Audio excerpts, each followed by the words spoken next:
Assalamualaikum warahmatullahi wabarakatuh.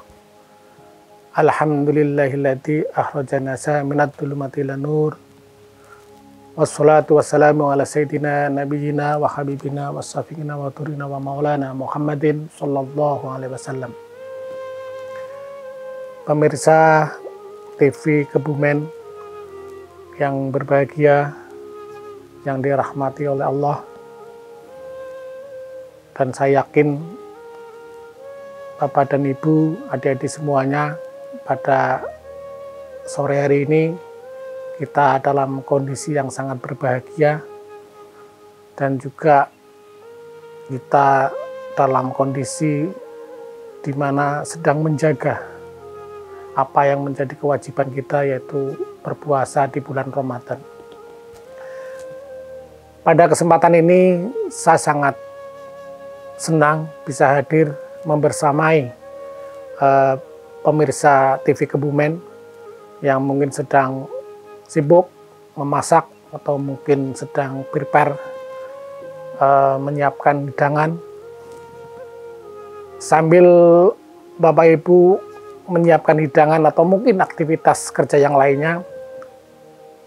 Saya ingin berbagi perihal tentang bagaimana generasi muda, khususnya adalah Gen Z, dalam menuju Indonesia Emas. Jadi salah satu capaian dalam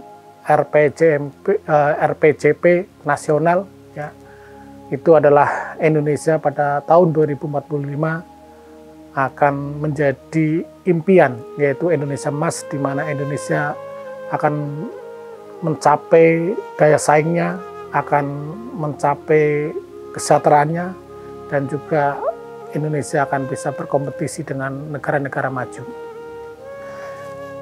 Ada beberapa hal yang mungkin perlu kita ketahui, bahwa di bulan Ramadan ini kita tahu bahwa Al-Quran memerintahkan kita, kutiba alaikumusiyam kama kutiba alal ladzina min qablikum la'allakum tattaqun. Saya yakin semuanya tahu bahwa diwajibkan pada kita semuanya, orang yang muslim beriman, untuk menjalankan puasa sebagaimana umat sebelumnya, agar kita menjadi orang yang muttaqin, yaitu orang yang bertakwa. Nah, disinilah saya ingin sedikit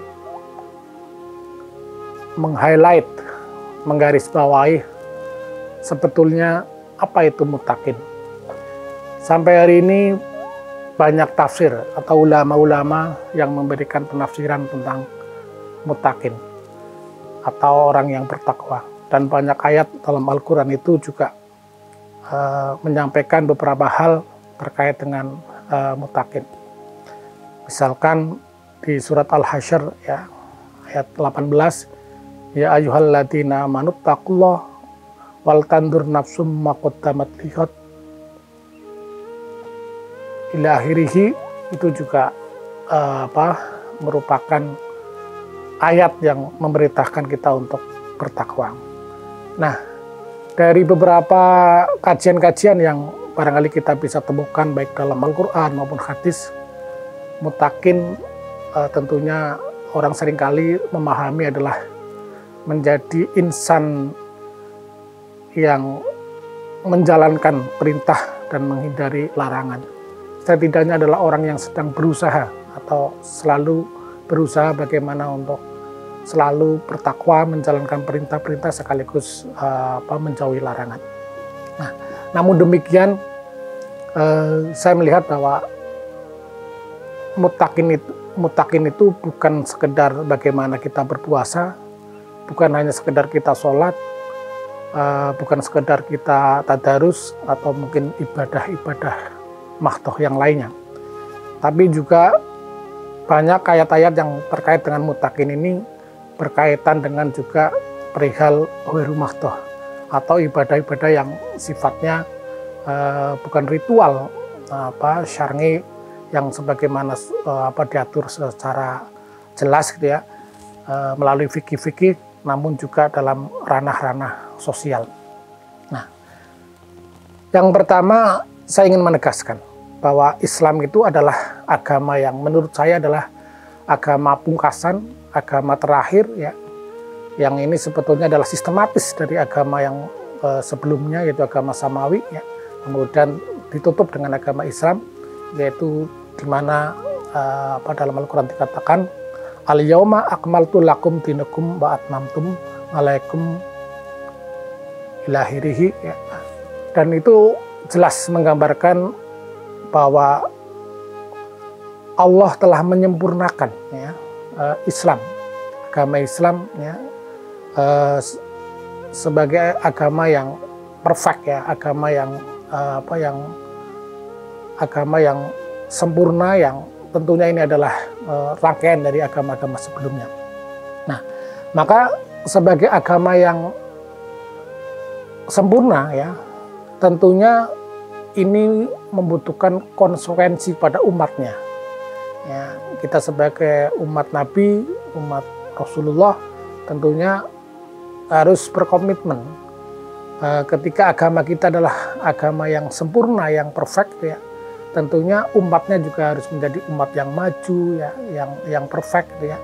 Nah, disinilah menurut saya bahwa tantangan anak muda tidak hanya berpikir bagaimana kebahagiaan dirinya ya. Karena hari ini saya melihat banyak anak muda yang demam dengan FOMO, fear of missing out ya, dalam bahasa gaulnya gitu ya, yaitu yang mereka seolah-olah merasa ketinggalan jika tidak tidak bersama-sama dengan temannya, komunitasnya, geruduk sana geruduk sini gitu ya, atau dari satu tempat ke tempat yang lain yang sifatnya hanya kebahagiaan yang, atau mencari kebahagiaan yang menurut saya bukan kebahagiaan yang permanen, tapi kebahagiaan yang hanya sesaat.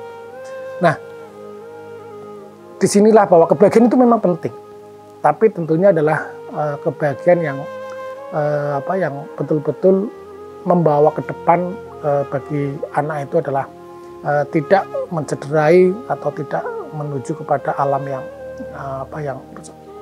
Nah, maka ayo saya mengajak kepada Gen Z ya, kepada anak muda ya, ayo kita siapkan masa depan Indonesia. Jadi tadi di awal saya katakan bahwa wal tandur nafsun maqaddamat lihot. Jadi kita harus memperhatikan apa yang kita lakukan, tapi kita harus rencanakan ke depan hal-hal apa yang kita bisa lakukan untuk ke depan. Indonesia adalah milik kita bersama, kita tidak boleh saling menyalahkan bahwa nation kita, kebangsaan kita adalah Indonesia, maka Indonesia harus menjadi tanggung jawab kita bersama untuk memajukan, termasuk kita sebagai anak muda Muslim, ayo kita isi waktu kita ya dengan kegiatan yang sifatnya positif. Wangan sababihi fima ablahu. Jadi kita akan dimintai pertanggungjawaban. Masa muda kita untuk apa? Dihabiskan untuk apa? Nah, itu adalah salah satu pertanyaan di Yaumul Qiyamah yang nanti akan diberikan kepada kita. Maka usia muda adalah usia yang sangat strategis. Maka jadikan usia muda ini sebagai investasi. Saya melihat usia muda adalah runway, ya. Jadi landasan kita untuk menjadi orang yang sukses atau tidak itu tergantung pada anak muda. Mari kita sibukkan usia muda kita dengan kegiatan-kegiatan yang positif, mungkin dengan mencari ilmu, dengan berkuliah, dengan studi, dan juga yang lainnya. Termasuk bagaimana kita untuk melakukan kegiatan-kegiatan sosial. Terima kasih, itu yang bisa saya berikan, dan selamat kepada Kebumen TV. Semoga semakin maju. Wallahul muwaffiq ila aqwamit thoriq. Assalamualaikum warahmatullahi wabarakatuh.